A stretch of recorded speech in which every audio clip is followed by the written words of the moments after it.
suis persuadé que le Seigneur vous a parlé, mais vous êtes trop timide pour venir.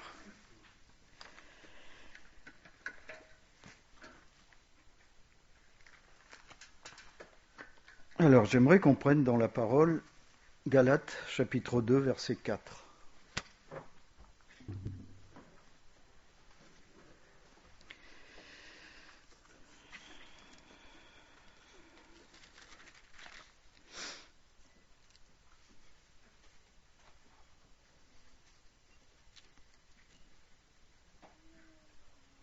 Donc, c'est un moment où il y a Paul et Tite qui sont à Jérusalem. Alors, je vais lire un...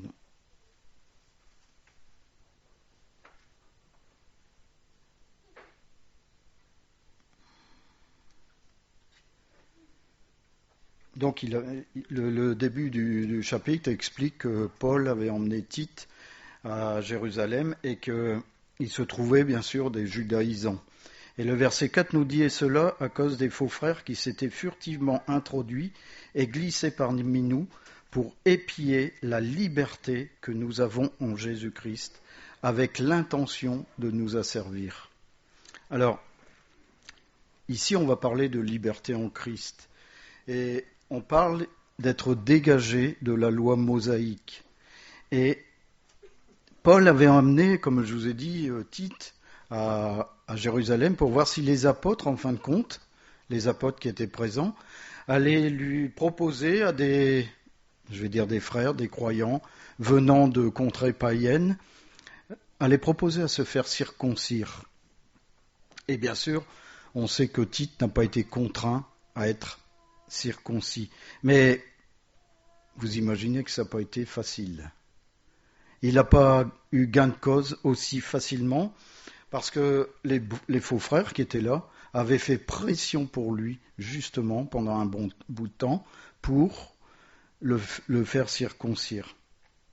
Et si on repart plus loin, en 2 Pierre chapitre 2, verset 1, il y a eu... Et Paul fait également référence à ces mêmes personnes en disant « Il y a eu parmi le peuple de faux prophètes, et il y aura de même parmi vous de faux docteurs, qui introduiront des sectes pernicieuses et qui, reniant le Maître qui les a rachetés, attireront sur eux une ruine soudaine. » C'était des judaïsants qui n'avaient pas été transformés complètement par le message de Jésus-Christ.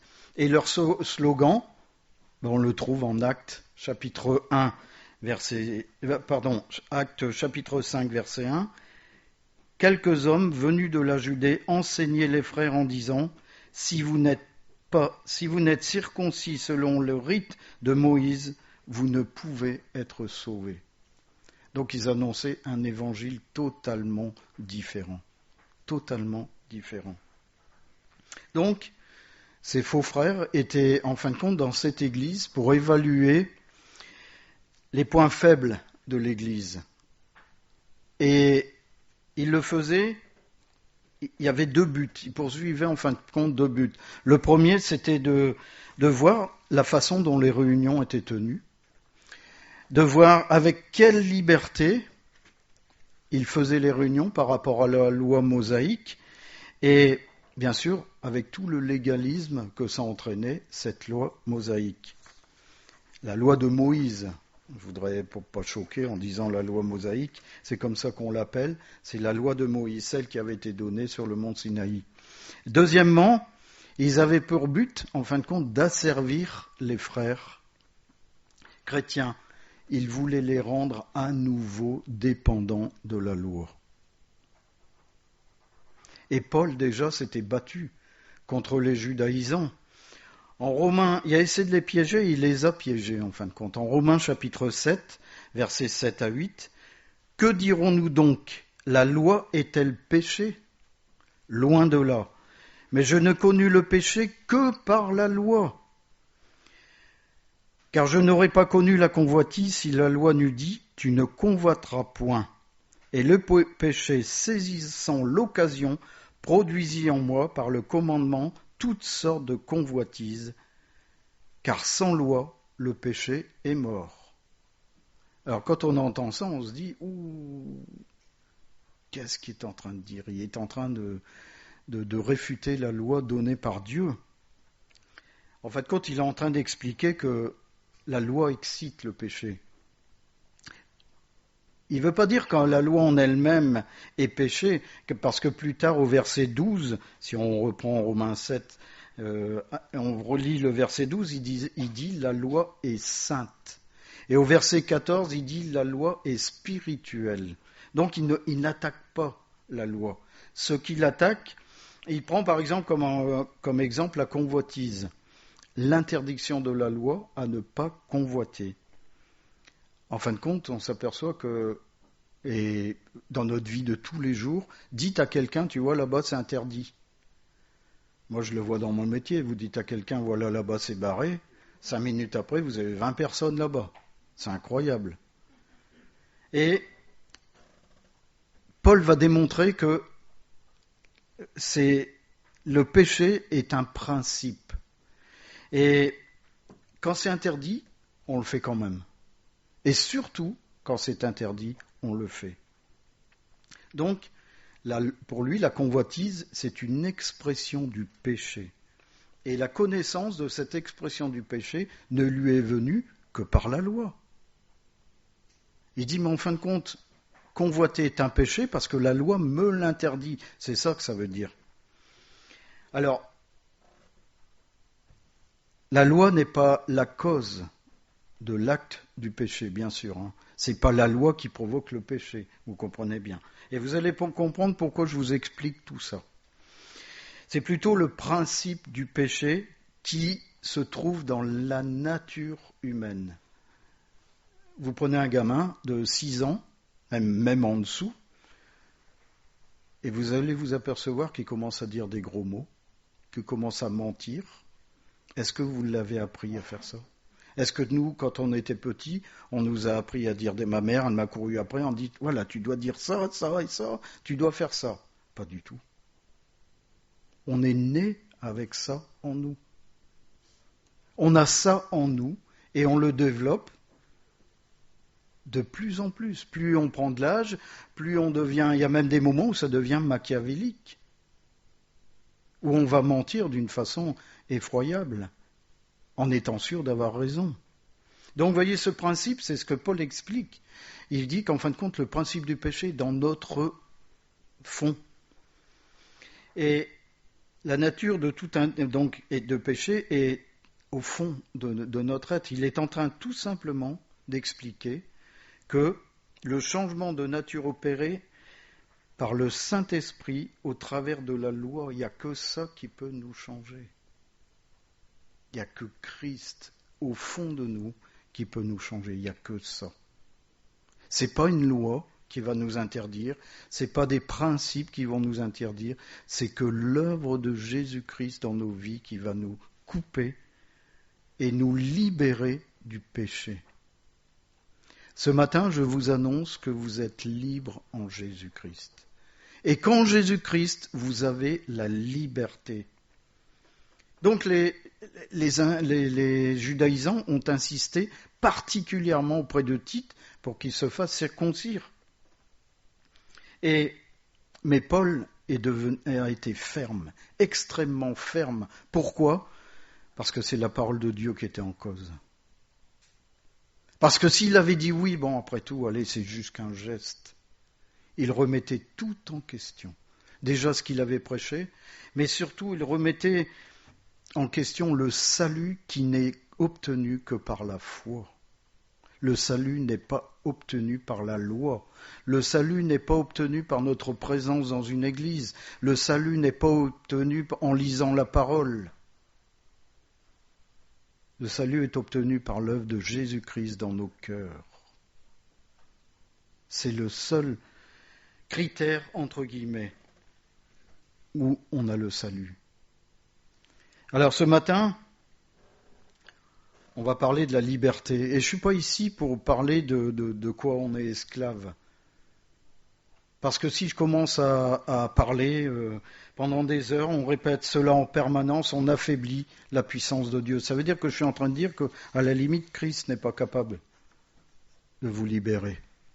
Et non, c'est faux. On a la liberté en Jésus-Christ. Et quand on parle de liberté, on est en train de dire, bah oui, je suis libre en Christ, je peux faire tout ce que je veux. Mais est-ce que c'est en cela que je vais résumer l'œuvre de Jésus-Christ dans ma vie? Est-ce que, en disant je suis libre en Jésus-Christ, ça veut dire que parce que je suis en Christ, je suis libre, et puis c'est bien comme ça? Bien sûr que non. On peut exprimer cette liberté en Christ en disant ne plus être, faire et dépendre de ce que j'étais avant, et ainsi être libéré de toutes les contraintes extérieures à la foi. C'est-à-dire que je ne suis plus esclave. Et vous allez voir dans le développement jusqu'où ça va. On n'est plus esclave. La parole va nous le dire, vous allez l'entendre. La conversion, en fin de compte, c'est une vie nouvelle qui est donnée par Jésus-Christ. J'espère que vous le savez tous et toutes. Et cette conversion coupe les liens. Je dis bien, elle coupe les liens. Ce matin, si vous êtes liés, c'est qu'il y a un problème avec votre foi.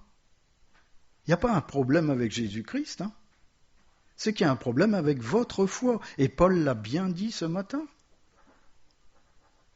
Je remets en question la puissance de Jésus-Christ dans ma vie. C'est-à-dire que je n'ai pas confiance au fait que Christ peut me libérer.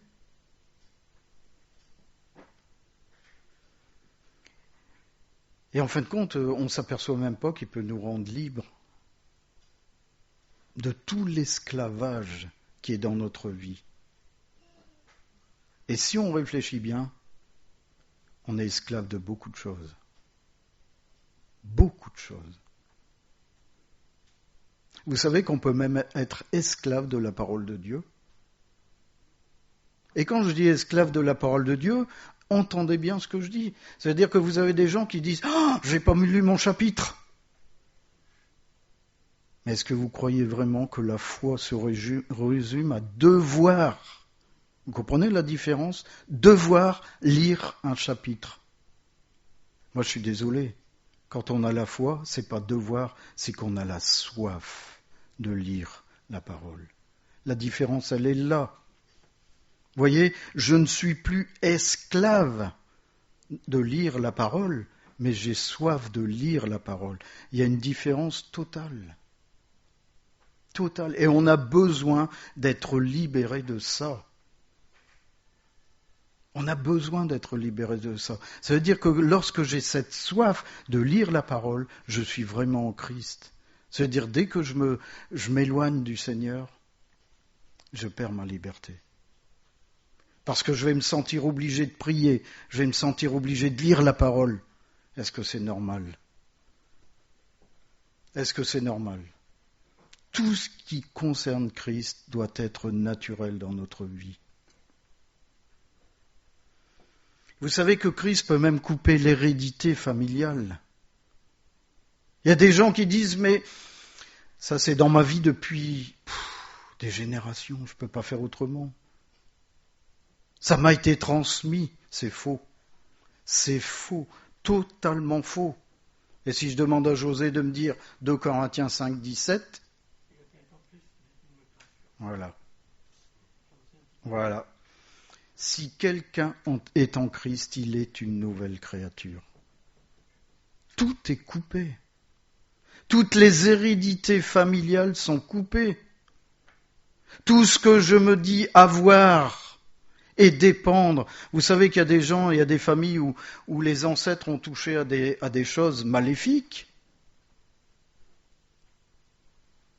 Et ça n'atteint absolument pas leur vie parce qu'il y a eu cette coupure. C'est la liberté en Jésus-Christ qui provoque ça.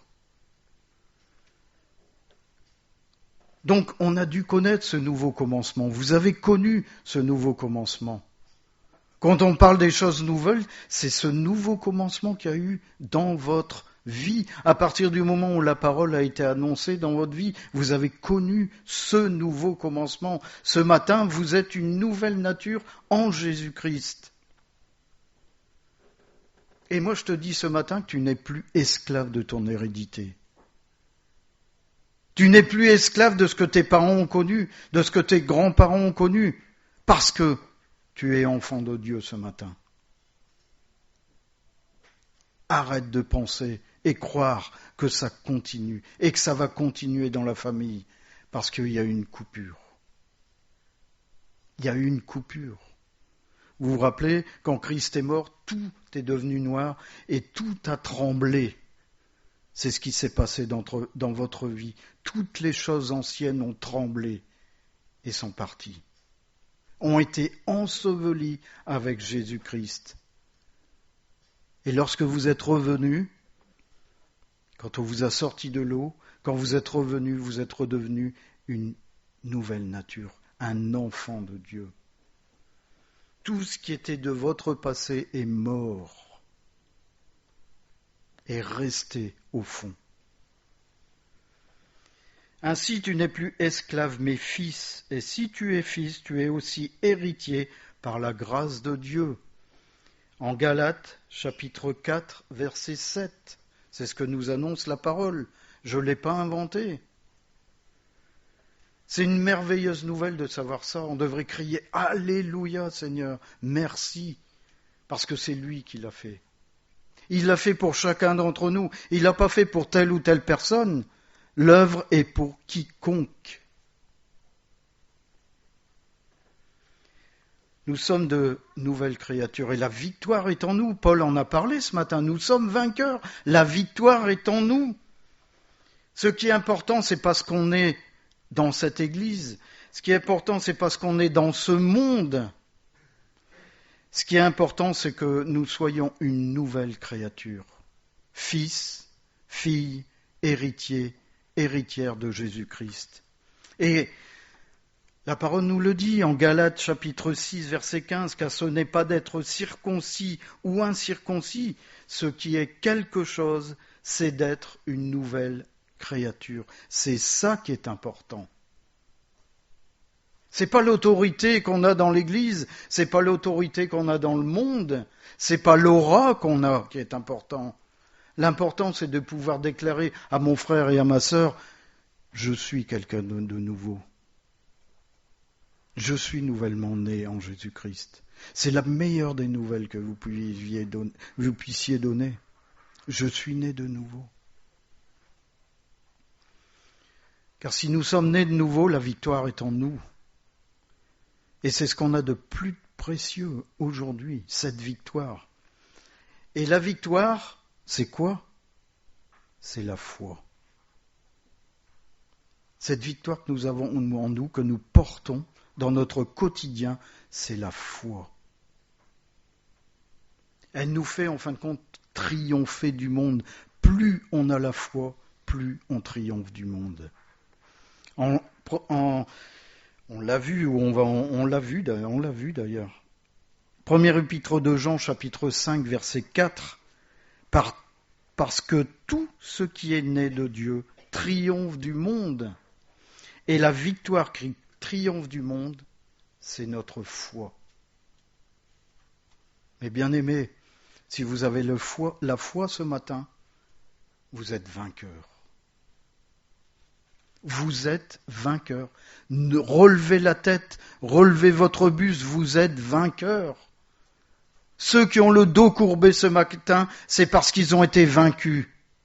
Et on va le voir plus tard, pourquoi ils ont été vaincus. Pas plus tard, maintenant. Je vais vous dire quelque chose qui va peut-être vous faire bondir. C'est que malheureusement, le piège pour le chrétien, c'est de se rendre disponible pour les œuvres du diable. Vous savez qu'on se rend disponible pour les œuvres du diable. Ça vous choque pas que je vous dise ça. Et pourtant, je peux vous dire que tous les jours, on se rend disponible pour les œuvres du diable. Chaque fois que l'on ne prie pas, chaque fois que l'on ne médite pas la parole, on se rend disponible pour Satan. Il va occuper nos pensées. Il va occuper nos actions, par des choses futiles et triviales. En fin de compte, qui vont faire devenir le fleuve aride qu'il y a entre nous, dans notre cœur, ce flot d'eau vive qui est dans notre cœur, il va le rendre aride. Vous avez compris ce que ça veut dire? Ça veut dire qu'à ne pas rester auprès de Dieu, Satan s'approche de nous. Parce qu'il y a un verset qui nous dit « Approchez-vous de Dieu et le diable fuira loin de vous. » Plus vous êtes loin de Dieu, plus le diable s'approche. Et le fleuve d'eau vive qui est dans vous va devenir aride. C'est pour ça qu'on trouve beaucoup de chrétiens qui ont fait demi-tour dans leur vie. Beaucoup de chrétiens qui sont en panne spirituelle. Pourquoi? Parce qu'ils ont laissé leurs pensées occupées par le malin. Et il va vite, il va très vite. N'oubliez jamais une chose, c'est qu'il nous connaît. Il nous connaît parfaitement. Mais lui, il nous connaît pour notre mal. Dieu nous connaît aussi, mais pour notre bien. Mais Satan nous connaît pour notre mal. Et on a vite fait de lui donner des choses. On lui donne notre temps. La première chose qu'on lui donne, notre temps. Réfléchissons à ce que nous faisons de notre temps. Moi-même, je peux vous lire, je laisse parfois ces choses. Parce que je ne fais pas attention. Et quand on est dans la parole, même si ça dure un quart d'heure, ça fait énormément de bien. Moi, je me rappelle les temps où j'étais éloigné de l'église pendant des semaines et des semaines avec mon ancien travail. C'était horrible. Quand je revenais, j'avais l'impression d'être sale. Est-ce qu'on a cette impression-là aujourd'hui ? Lorsqu'on est loin de la parole de Dieu, lorsqu'on est loin de la prière, et quand je dis ça, je me parle à moi également, est-ce qu'on a l'impression d'être sale?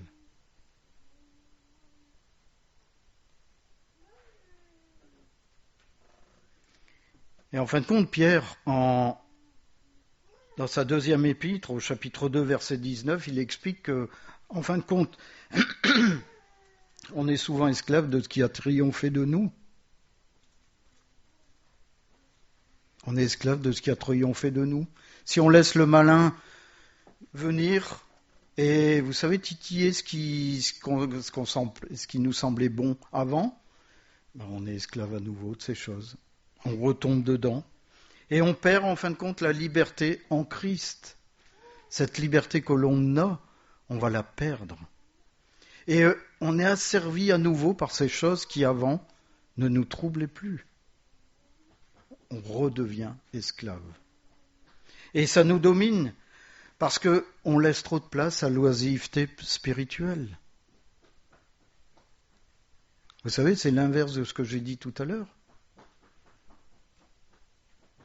C'est qu'on perd la soif de la parole. On perd la soif de la présence de Dieu. Ces petits instants où on est dans l'intimité avec notre Père. Et le malin le sait. Et tout de suite, il va mettre quelque chose qui va nous distraire. Et on va penser que c'est légitime. Mais on ne s'aperçoit pas qu'en fin de compte, il a mis un arrêt à notre croissance spirituelle. Et on devient esclave de ce qui a triomphé de nous. Mais Christ nous a fait cette grâce de nous rendre libres. L'œuvre parfaite qui a été accomplie à la croix nous a rendus libres. Libres de toute dépendance à une loi. Quand je parle de loi, ça veut dire la loi qu'on trouve dans la parole. Parce que vous savez qu'il y a les lois des hommes qu'on doit respecter. Vous imaginez, vous prenez votre voiture, il y a un stop ou un feu rouge, moi c'est la loi des hommes, je passe. Ça va faire drôle, hein ? C'est pas de ça que je parle, c'est vraiment libérer de toutes les, je vais dire quelque part, des choses qu'on doit faire, peut-être par obligation. Ben non, c'est que l'Éternel a changé cet esclavage en soif. Voilà ce que doit être notre vie de chrétien aujourd'hui. Cette liberté doit être une soif de Christ. Est-ce que j'ai soif de Christ ce matin? Est-ce que j'ai soif de sa parole ce matin? Est-ce que j'ai soif de ces moments d'intimité avec lui ce matin? En Galates chapitre 5, verset 1, c'est pour la liberté que Christ nous a affranchis. Demeurez donc fermes et ne vous laissez pas mettre de nouveau sous le joug de la servitude. C'est pour la liberté qu'il nous a affranchis. On est esclave de quoi ce matin? Est-ce que notre foi ce matin nous permet vraiment de triompher du monde? De tout ce qui nous accapare dans le monde? Est-ce que notre foi nous permet de triompher de ce qui nous domine ce matin? On doit faire le point et de jeter dehors tout ce qui nous rend esclaves. Vous savez, Jésus, avec les marchands du temple, il n'a pas fait de détails. Il a tout jeté dehors. Tout jeté dehors. Qu'est-ce qu'on a à jeter dehors ce matin dans nos vies? Et vous savez que c'est cette même liberté en Christ. Est-ce qu'on en a conscience? J'ai écouté encore l'étude biblique d'Emmanuel. Quand on voit, Emmanuel l'explique très bien. Tout comment ça a été conçu, tout ce qui est spirituel derrière chaque chose qui a été mise en place. Mais est-ce qu'on réfléchit que ce matin on peut se mettre devant Dieu alors qu'avant il y avait plein de choses à faire? La loi demandait plein de choses. Le lambda du coin n'avait surtout pas intérêt de s'approcher du lieu très saint. Il mourait sur place. Et nous, aujourd'hui, nous, enfants de Dieu, on peut aller dans le lieu très saint. Est-ce qu'on a conscience de ça ce matin? Et ça nous permet de nous approcher de Dieu avec confiance. En Éphésiens chapitre 3, versets 8 à 12, « À moi qui suis le moindre de tous les saints, cette grâce a été accordée d'annoncer aux païens les richesses incompréhensibles de Christ, et de mettre en lumière quelle est la dispensation du mystère caché de tout temps en Dieu, qui a créé toutes choses, afin que les dominations et les autorités dans les lieux célestes connaissent aujourd'hui par l'Église la sagesse infiniment variée de Dieu, selon le dessein éternel qu'il a mis à exécution par Jésus-Christ notre Sauveur, et c'est là où je veux en venir, en qui nous avons par la foi en lui la liberté de nous approcher de Dieu avec confiance. On peut s'approcher de Dieu avec confiance, sans avoir peur d'être foudroyé, sans avoir peur d'être jugé, parce qu'on est fils et fille de Dieu.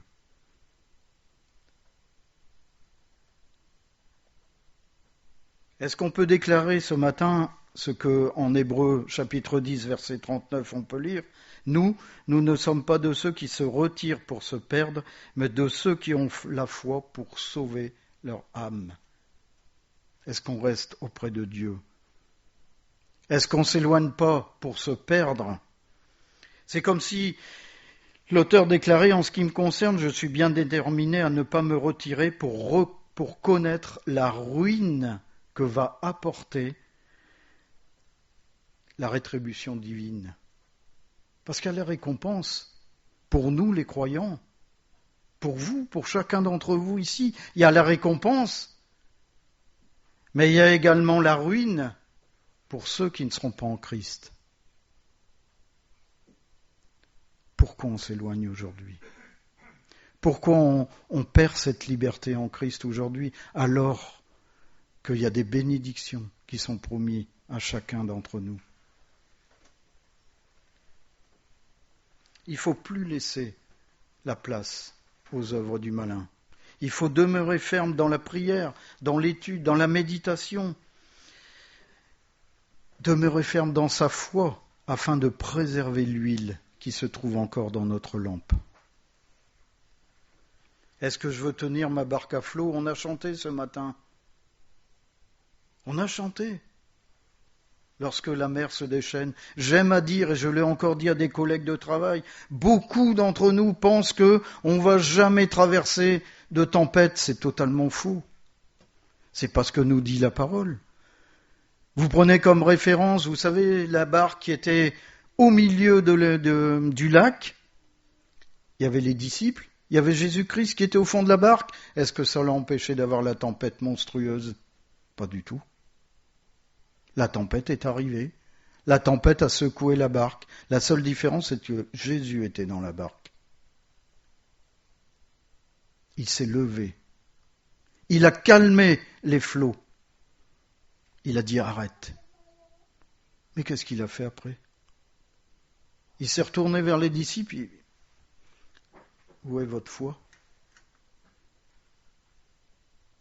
C'est lorsque la barque est chamboulée de tous les côtés, c'est là où on voit notre foi. Lorsqu'on panique, c'est là où on voit notre foi.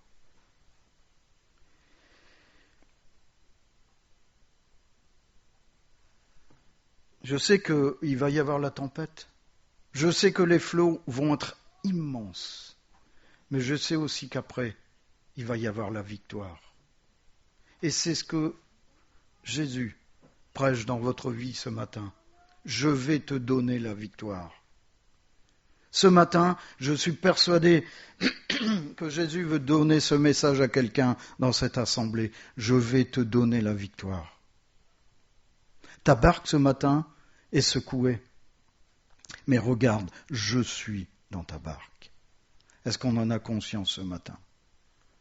Que Jésus est dans notre barque. Est-ce qu'on en a conscience ?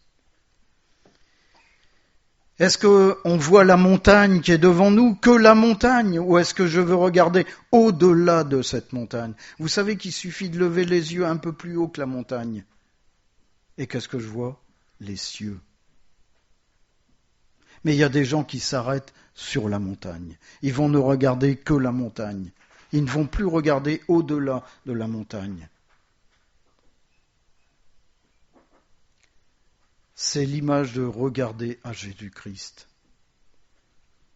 Si on regarde à Jésus-Christ, la montagne va s'aplanir.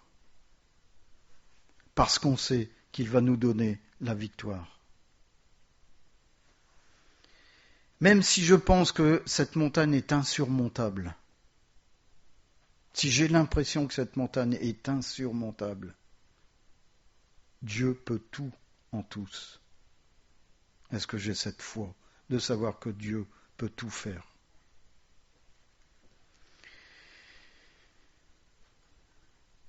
Est-ce que cette montagne, malheureusement, me fait souvent faire demi-tour ? Me fait tout abandonner ? Et me fait revenir comme un chien qui revient à ce qu'il a vomi ? Là encore, on trouve en Proverbe 26, verset 11, comme un chien qui retourne à ce qu'il a vomi, ainsi est l'insensé qui revient à sa folie. Est-ce que des fois je ne préfère pas retourner comme j'étais avant, parce que je pense que les choses qui sont devant moi sont insurmontables ? Ah, quand j'étais pas chrétien, c'était plus facile. Vous savez qu'on l'a déjà entendu. J'ai déjà eu quelqu'un au téléphone qui m'a dit ça. Bien sûr, j'ai raccroché, mais ça m'a horrifié. En disant, quand je l'aurai devant les yeux, je lui dirai ce que je pense. Je ne sais même pas si tu pourras te lever. Mais c'est triste de voir, parce que cette personne était soi-disant un chrétien. Soi-disant. On ne doit pas non plus sacrifier, et ça vous allez très vite comprendre, notre liberté en Christ en faisant un voile devant nos yeux. Et vous allez comprendre ce que ça veut dire. La liberté chrétienne est toujours conditionnée par la responsabilité chrétienne. Ça paraît... Qu'est-ce qu'il est en train de me dire ? Exemple, Galates chapitre 5, verset 13.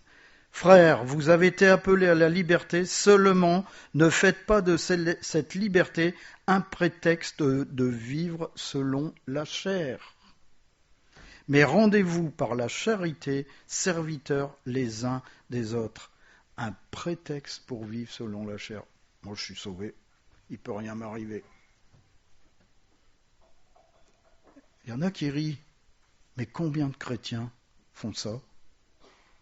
Combien de chrétiens jouissent d'une vraie liberté, et puis en fin de compte, ils font tout et n'importe quoi dans le monde, comme les gens du monde. Il n'y a aucune différence. Moi, je suis sauvé. Le jour de l'enlèvement de l'Église, je partirai avec l'Église. Je peux continuer à vivre normalement. Est-ce que vous pensez que c'est cette liberté que Jésus-Christ nous a donnée ? Pas du tout. On jouit d'une vraie liberté lorsqu'on obéit à Dieu. C'est ça qui est important. En agissant comme des serviteurs de Dieu. En agissant selon la justice de Dieu. Et quoique libre, on devrait toujours être esclave de Dieu. Le piège, comme je dis, c'est de penser qu'un chrétien, le fait d'être libre, et d'utiliser cette liberté à vivre dans le monde et comme le monde. C'est ça le piège. De se sentir, vous savez, super protégé. Vous savez, c'est comme le gars qui a une super voiture, très costaud, il y a des arceaux partout, il dit, voilà, je peux me jeter du haut de ce ravin, il va rien m'arriver. Est-ce que vous pensez qu'il n'y a rien qui va lui arriver ? Je suis désolé, il y a des chrétiens qui vivent exactement pareil. Et on côtoie des gens du monde, et on regarde des choses du monde, et on écoute les choses du monde, et on lit les choses du monde. Et je suis sauvé. Et vous savez ce qui arrive ? On en revient à ce que j'ai dit tout à l'heure. C'est qu'en fin de compte, le malin est occupé à rendre arides les fleuves d'eau vive qui sont en nous. Il occupe notre temps à des choses qui n'ont rien à voir avec la parole de Dieu. On en revient à ce que j'ai dit tout à l'heure. Et on perd en fin de compte sa liberté, parce qu'on s'aperçoit qu'un jour, on est complètement déphasé par rapport à ce qu'on lit, par rapport à ce qu'on entend, et on commence à pleurer, et on commence à baisser la tête, et on commence à ne voir que la montagne. Vous voyez que tout est lié ? Tandis que si vous avez cette liberté, vous avez l'œuvre de Christ en vous, vous avez cette soif de la parole, cette soif de prier, vous relevez la tête. Vous vous tenez droit et vous relevez la tête. En fin de compte, Jésus-Christ proclame tout simplement, la victoire dans votre vie. Est-ce que vous avez déjà vu des gens victorieux ? Comment est un victorieux ? Il est là, il lève les bras, il saute, il regarde en l'air des fois. Le chrétien doit être comme ça. Comment font nos frères et sœurs persécutés, à votre avis ? Il ne reste que le Seigneur. Comment ils font ?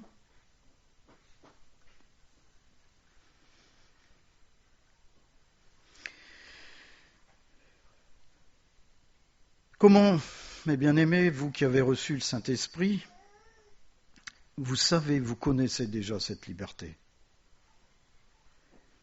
Et on connaît les effets de la liberté. En 2 Corinthiens chapitre 3, verset 17, « Or, le Seigneur c'est l'Esprit, et là où est l'Esprit du Seigneur, là est la liberté. » Voilà.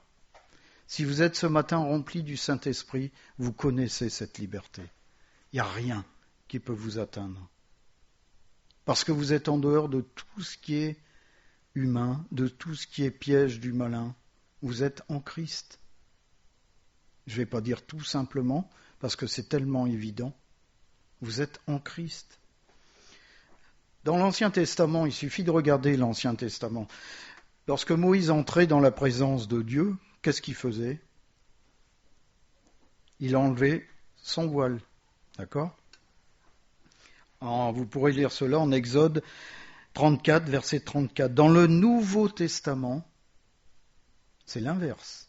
C'est l'Esprit qui nous enlève le voile. Pourquoi ? Pour nous montrer la vérité. Et la vérité, on va la trouver dans la parole.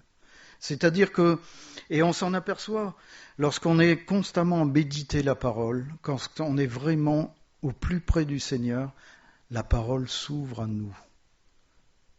Les choses sont dévoilées. Tout ce qui était voilé avant sont dévoilés par l'Esprit qui est derrière les mots de la parole de Dieu.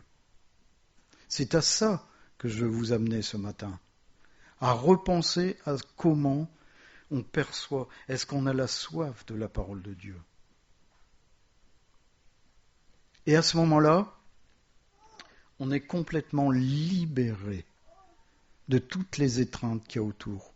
On n'a plus besoin de lire absolument, impérativement son chapitre tous les jours. On n'en a plus besoin, parce qu'on en aura soif de la lire. On aura une soif intense, qui fait que toutes les futilités qu'on faisait avant, la télé, tout ce que vous voulez, ne vont plus compter pour rien. On va être dans la parole de Dieu. Et on va sentir une liberté, parce qu'il n'y aura plus de contraintes. J'ai plus la contrainte de lire la parole de Dieu. J'ai plus la contrainte de prier. Parce que je suis libre en Jésus-Christ. Parce que Jésus-Christ a changé cet esclavage en soif. C'est merveilleux de vraiment de penser à ça, qu'on n'est plus esclave de quoi que ce soit, mais libre.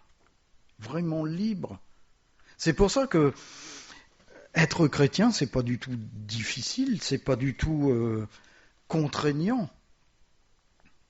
Parce que quand on est vraiment chrétien, on a tellement soif de notre Seigneur, tellement soif de notre Sauveur, que on se dit, mais oui Seigneur, je viens à toi, parce que j'ai envie, parce que j'ai besoin. C'est pas parce que j'ai besoin de toi, c'est parce que j'ai envie de te voir, j'ai envie de t'entendre. Et je vais terminer en citant Ésaïe, un verset que José aime bien et qui reproche souvent à certaines églises de ne pas aller jusqu'au bout. Ésaïe 61, verset 1, « L'Esprit du Seigneur l'Éternel est sur moi, car l'Éternel m'a oint pour porter de bonnes nouvelles aux malheureux. Il m'a envoyé pour guérir ceux qui ont le cœur brisé, pour proclamer aux captifs la liberté et aux prisonniers la délivrance. » C'est un formidable message d'espoir pour tous ceux qui ne connaissent pas la liberté ce matin. Christ est venu en fin de compte pour guérir et pour te guérir ce matin. Pour proclamer sa liberté dans ta vie. Pour dire que si tu as des liens ce matin, il faut venir. Paul l'a annoncé tout à l'heure, moi je vous l'annonce à nouveau. Si tu sais ce matin que tu as des liens dans ta vie, tu viens tout à l'heure voir les anciens. On va prier pour que tu connaisses cette liberté, cette libération en Jésus-Christ. Il ne faut pas s'inquiéter. La seule chose que tu risques, c'est justement de perdre ces liens, de perdre cet esclavage qui accapare ta vie et de recevoir, peut-être pour la première fois, Jésus-Christ dans ta vie. Il va te délivrer et il va surtout te donner la victoire, celle qui va te rendre capable de marcher droit, de regarder au-delà de la montagne, de regarder les cieux, là où ils se trouvent, avant de venir dans ton cœur faire sa demeure. C'est ce que l'Éternel veut ce matin. Alors je ne sais pas si tu as entendu dans tes profondeurs ce message, je ne sais pas si tu as envie de le faire. Toujours est-il qu'on va baisser la tête. Et moi, ce que je propose, et là, j'ai vraiment ça à cœur, c'est que si quelqu'un s'avance, les anciens, on va venir, on va prier. Ça fait 2 fois, je vous rappelle, que Paul avait ça à cœur. Moi, je l'ai reçu cette semaine. Et j'ai reçu comme « je veux te libérer ». Je veux que tu connaisses la liberté en moi. Ce matin, si tu sais que ce message t'est adressé, ne regarde pas l'environnement. Ne pense pas que même si tu es un ancien chrétien d'une 40aine d'années d'ancienneté, que ça va faire honte. C'est peut-être que l'œuvre de Christ n'est pas faite en toi. Comme j'ai dit, tu es venu comme une loi, parce qu'il fallait venir. Et l'Éternel va te donner cette soif. Il va te donner ce que tu n'as jamais connu, une vie en lui. Seigneur, que ton esprit parle. Seigneur, il y a trop de personnes qui sont enchaînées, prisonniers. Mais Seigneur, tu veux ce matin apporter ta liberté. Je ne parle pas d'une liberté de ce monde, je parle de ta liberté. Celle qui nous fait marcher selon ta justice. Seigneur, que ton esprit puisse convaincre maintenant les cœurs de ceux et celles qui sont encore dans le doute de venir à toi, d'exposer les choses comme elles doivent être exposées. Seigneur, tu es là, tu attends. Ce que tu as donné, c'est gratuit, comme tu l'as toujours fait. Seigneur, que la puissance de ton esprit puisse parler, dans le nom de Jésus. Amen.